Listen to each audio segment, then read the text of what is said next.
If you're not a part of our family, we want to invite you to come visit with us sometime. We meet on Sunday morning. Our Bible class is at 9 o'clock. Worship starts at 10. And I've said this to our family many times. If you're looking for the perfect congregation, this is not it. Because we are an imperfect people. But we are a people that love each other and we love God. So we would love to have you visit with us if you have the opportunity. Welcome to Virtual Church. We are happy that you're here with us, and we're so grateful that we get to assemble in a way that we're not used to, but in a way that still allows us to worship together. This morning, I hope that you enjoy our sermon, and I hope you enjoy the different things that our worship has to offer. It's not any different than a normal Sunday. The only difference is we're not here together physically, but I hope that you enjoy it. I hope that it's encouraging to you, and I hope that it gives you some sense of hope, because the end is not near. We've still got some good things to do as a church family, and I believe God has some great things in store for us. So please stay engaged, worship like you normally would, and just give it all to God, and let's praise God this morning. Pray with me. Father, we thank you for today. We thank you for waking us up again. We thank you for the great things that you do in our lives. Father, we realize just how great you are in the way that you bless us. And so, Father, I pray that this morning as we worship together, while we're not together physically, it's such an honor and a blessing to be able to assemble together in spirit. And so, Father, I pray that as we worship in our own homes with our families, that you would just bless us, allow us to be encouraged. But Father, most of all, let us worship you and glorify you in spirit and in truth. Father, we thank you for the way that you bless us, and I pray that you continue working on us. And Father, I pray that you continue working through us. It's in Jesus' name we pray. Amen.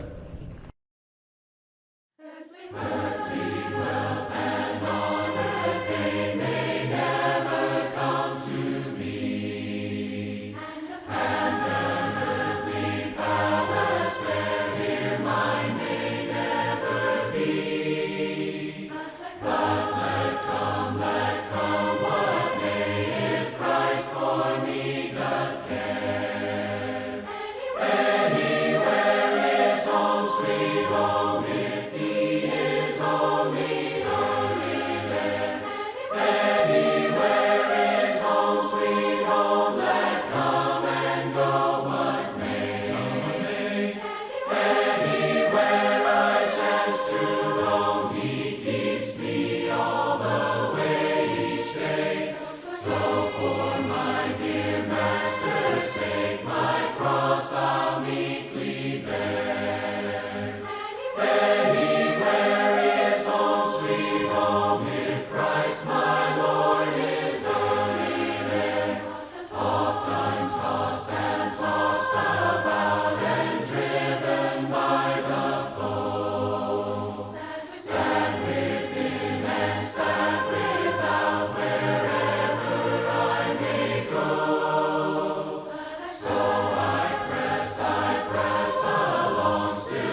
The plan called for a dam to be built across the river in Maine.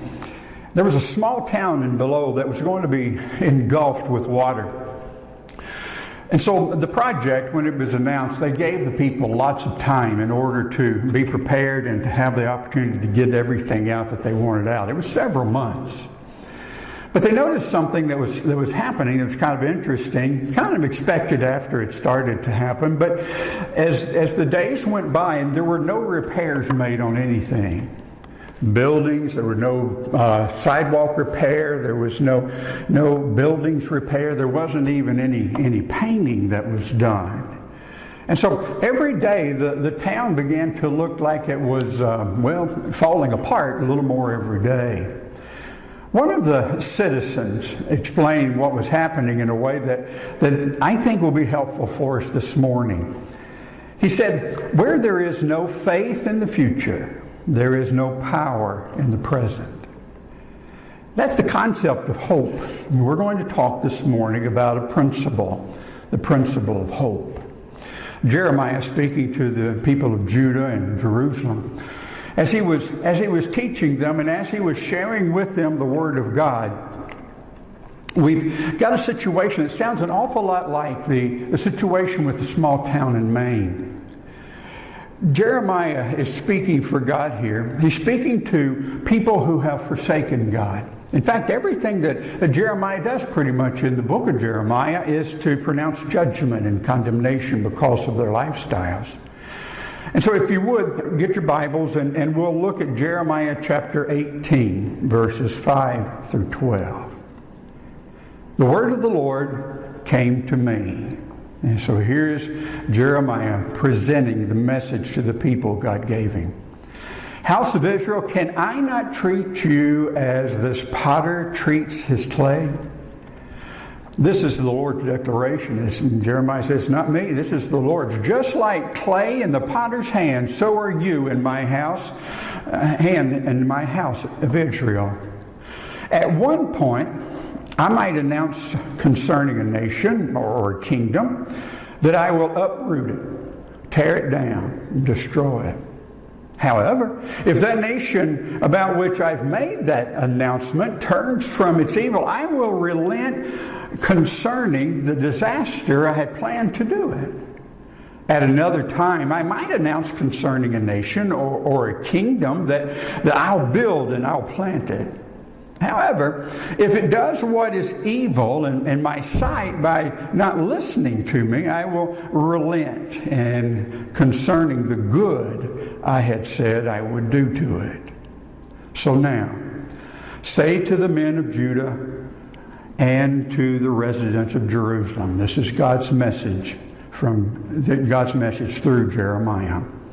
This is what the Lord says.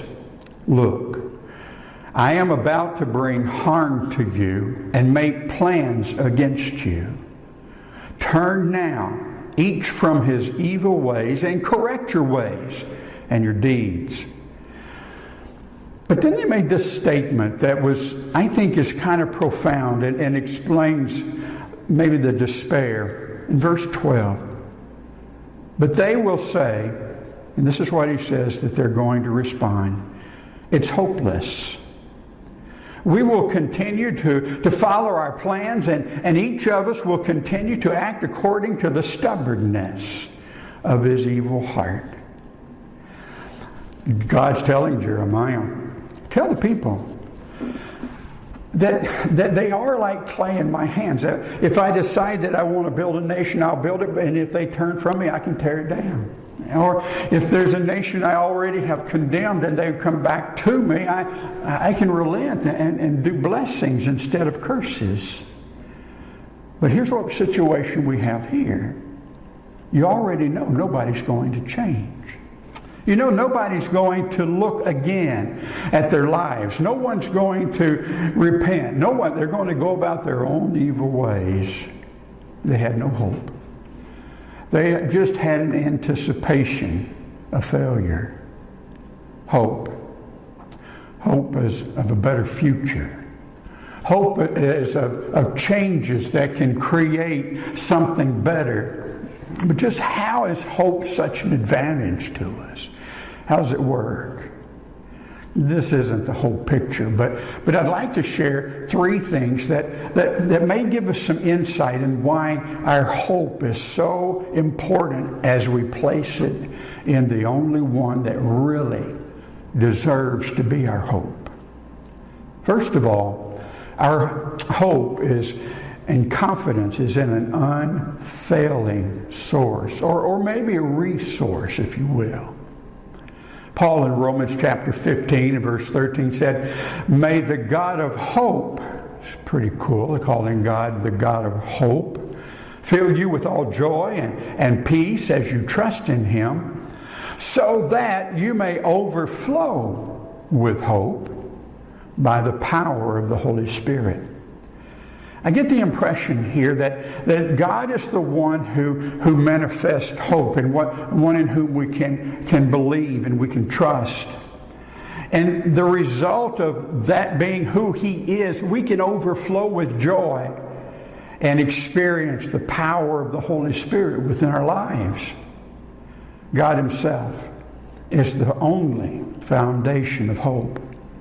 We are saved by hope. We live in hope. We die with hope. Hope is so much a part of faith and who we are. Jeremiah had prayed a little earlier than the passage we read a minute ago in Jeremiah 17 and verse 7. He said, but blessed is the one who trusts in the Lord, whose hope is in him. That's where hope is found. It's not found in us trusting more in ourselves and feeling as though we have control of everything. Hope has to do with our God and our source as always able to be relied upon. Our hope is only as good as the source in whom we trust. And God is sufficient. I use one example that helps me to see this picture is Moses. They're coming out of Egypt. They've been persecuted. They've been treated like slaves and have been slaves. But now they've run and they're going toward the Red Sea, and with Pharaoh's army right behind them. They come up to the Red Sea, and it looks like certain defeat is going to occur. But Moses holds his arm up, and the waters part. Actually, it turns into dry land, so they can walk across without even getting mud on their feet. So what in the world was that? Well, God told Moses to do just that. But the hope wasn't in Moses. The hope was in the power of God to hold the waters back. And so you and I, as we deal with the principle of hope and trust, it's not about our power. It's about who we're trusting. It's not about our power, what we can do. It's about believing that God is doing it, will do it, and has the resources to do whatever needs to be done. A second thought is that hope is our conviction. Our conviction that he has unlimited solutions. There's no limit to the things that God can do. When it looks like no hope, when it looks like there's no way to get out of something, when it looks like there's no way for something good to happen, we need to remember God has other solutions. And he has access to any solution that he may feel is appropriate. As the prophet preached his message and judgment, Jeremiah, the list of his enemies continued to increase. And back in Jeremiah 17, this time in verse 17, he says, in his time of trouble and terror, he prays, you are my refuge in the day of disaster. Jeremiah praying. A lot of translations use the word, rather than refuge, use the word hope. You are my hope in the day of disaster.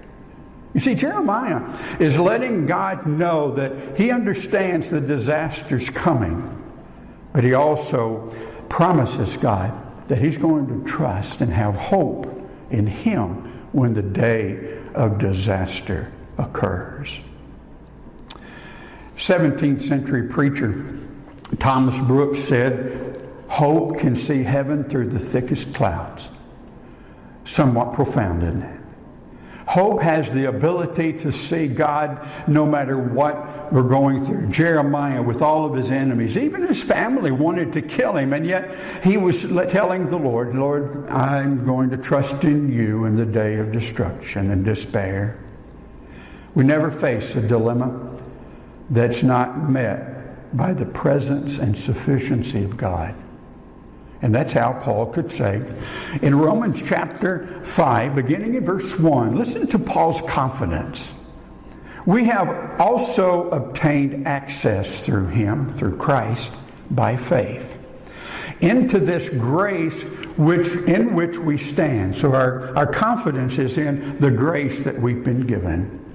And we rejoice in the hope of the glory of God, in which, and not only that, but we also rejoice in our afflictions. And that sounds kind of odd, but understand, he's saying, listen, the afflictions are coming, but we're going to rejoice in those afflictions. And the next word is because. So let's see how Paul comes to that conclusion. Because we know that affection produces endurance, and endurance proven character, and proven character produces hope.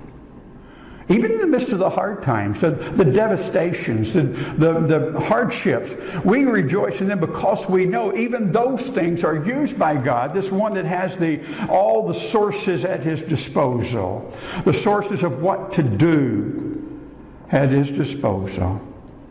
You see, he goes on to say that this hope will not disappoint us. It will not disappoint. We'll never find a time where ultimately we will be disappointed that we trusted God, that we relied upon him. And here's another word, because. And well, Paul, why is it that we won't be disappointed? He goes on, because God's love has been poured out in our hearts through the Holy Spirit who was given to us. The reality is God has blessed us with so many wonderful things, but he's given love. He's given us his Spirit. And it is because of that when the hardships come and the difficulties come, we still rejoice. We still find the hope. We still have hope because even in those circumstances, God is working and working his wonders. And then thirdly, hope is our comfort from his absolute security. There is no security in us. Our security is only in him. Proverbs 14, one of many, verse 32. The wicked one is thrown down by his own sin. There's no hope there. But the righteous one has a refuge in his death, a covering, a hope, if you will, as some other translations translate it. Have you ever considered what you're banking on in the future? Have you ever really thought, when you put away all the other things that can kind of fog our thinking, have you really given consideration of the reality of what you are looking to the future to depend upon? You see, it's possible for us to depend upon our investments, depend upon our finances, our retirement. And while there's nothing evil in that, there's a limitation. It's been interesting. It's been, I guess, more than interesting as we've gone through this period of time with the virus. Mountains of money won't help. And if we learn anything, may we please learn that God doesn't need an army to destroy a nation. All he needs is a little virus, or I guess he's got whatever he needs.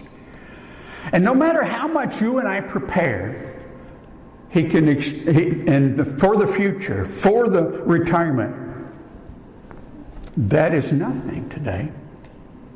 It accomplishes nothing today. And we all pray that God, and we anticipate that God will help us work our way through this. But don't miss the opportunity of learning a lesson that Christians so desperately need to know. We cannot depend upon anything but God. The only real dependable thing we have, whether it's early or late in life, is that God is alive and well and working in our behalf. Well, it's been said we can live 40 days without food, 8 days without water, 4 minutes without oxygen, but only a few seconds without hope. And I think there's more truth to that than we might be willing to give it. Here's one last thought. Hope understands that God is the one who writes the final chapter of any story in your life. Now think about that. Not just the end of the story, but everything that goes on in your life. God is the one who is writing the final chapter of all of the issues and challenges and the realities of life. God will write the end of this chapter as well. You see, we don't walk away from this thought by saying, well, I guess I got to trust in God. But we walk away in amazement that we get to trust God. Of all things, we, creatures of faults and weaknesses, we can trust God.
Good morning, church family.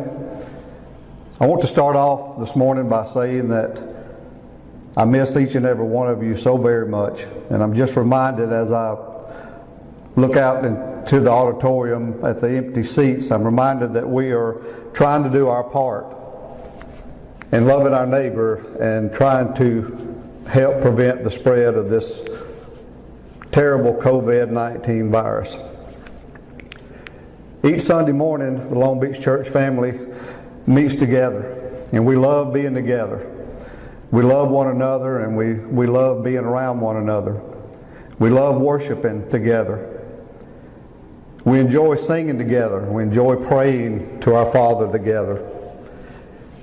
We also enjoy studying God's Word as it shapes our lives and as we encourage one another on our spiritual journey. And another thing that we do each and every Sunday morning is we share in communion together. And why do we do this? Well, it's quite simple. Jesus asked his disciples before he was crucified in the Last Supper to continue to observe the supper that he instituted to remember what he's done for us. The Lord's Supper is a testimony.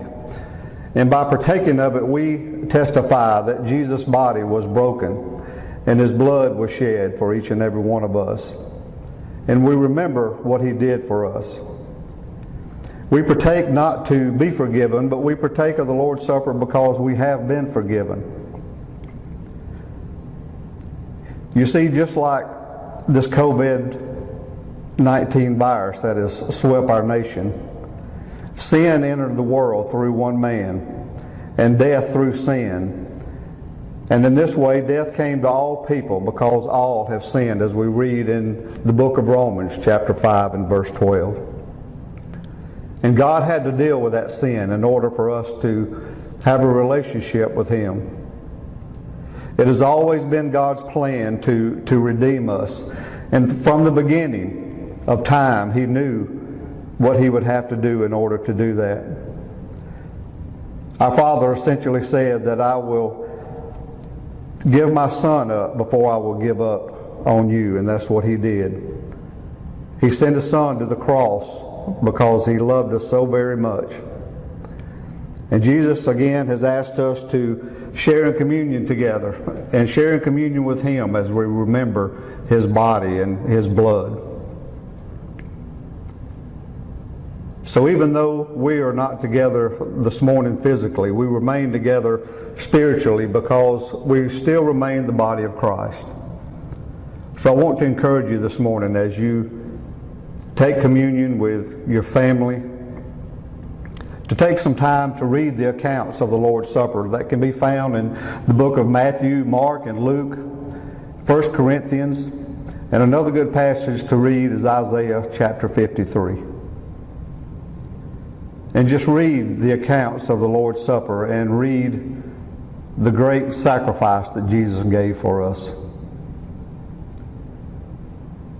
Again, we miss you very much, and we look forward to the time when we can be together again, that we can sing together and pray together and study together, and that we can share communion as a family.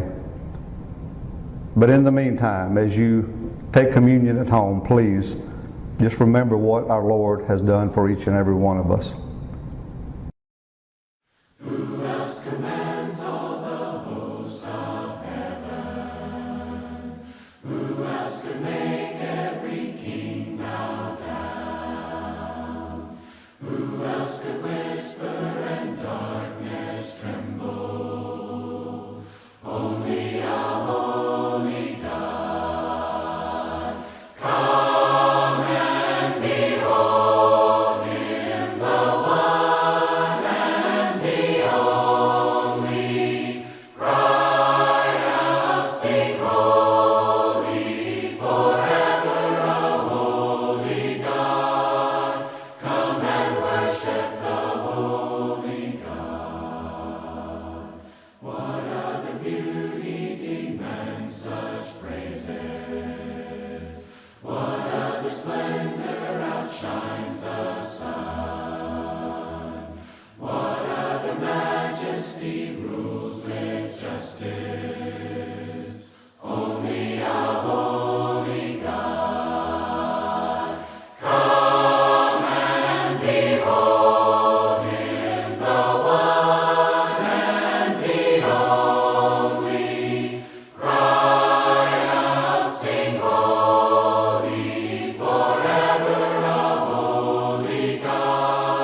nations round you gather, breathe that holy name in prayer. Precious name, oh how sweet, hope of earth and joy of heaven. Precious name, oh how sweet,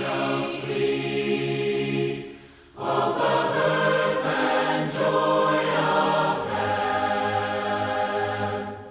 At the name of Jesus bowing, falling, prostrate at his feet, King of kings in heaven will crown him when our journey is complete. Precious name, oh how sweet, hope of earth and joy of heaven. Precious name, oh how sweet, hope of earth and joy of heaven.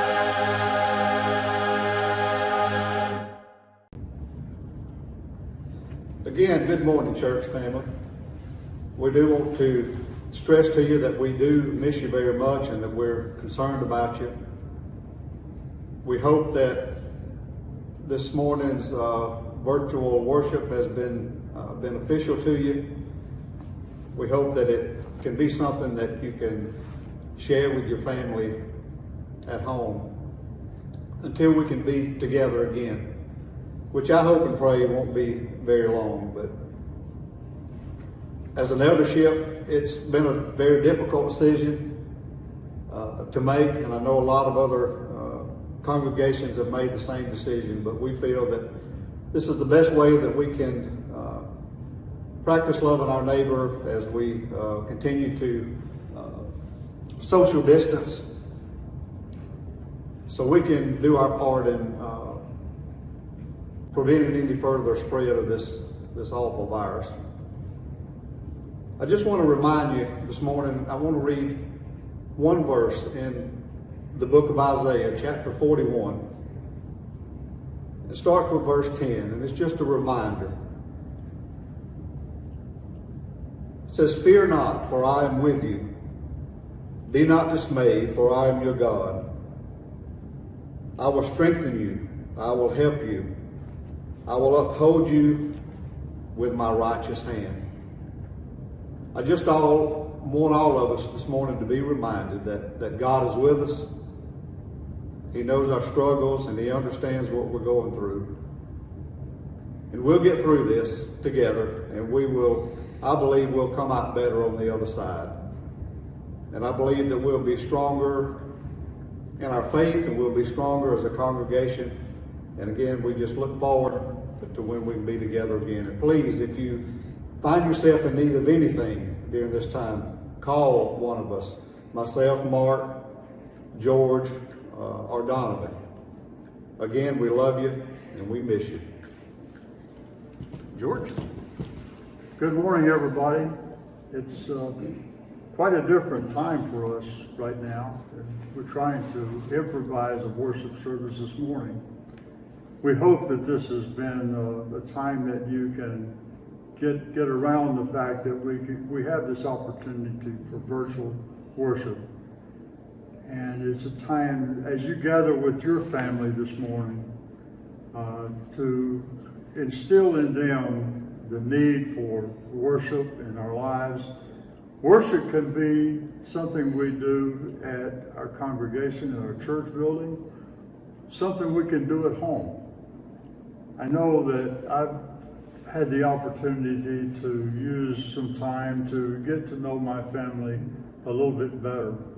And I think that's so important. Maybe it's a time that we can just sit back and think about things and think about the world as it has been, and to think about the world as it might be, and to think on those things that are important to us in our lives.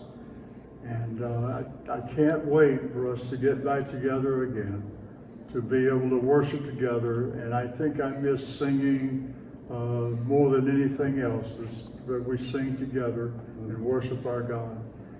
And as we do this, I think we will become stronger. In Jesus' name, amen. We're going to continue to present you with some opportunities for study. We're going to put together some Bible classes for other times during the week. Just check in at the lbcoc.com and the homepage for our internet. Donovan is also working very hard in getting a lot of these things done for us, and so he's just commend him and thank you for being here with us, Donovan. He's kind of on the other side of the camera right now. We love you. Take care of yourself. You know where we are, and we're continuing to pray. And we look forward to being here together again. God bless.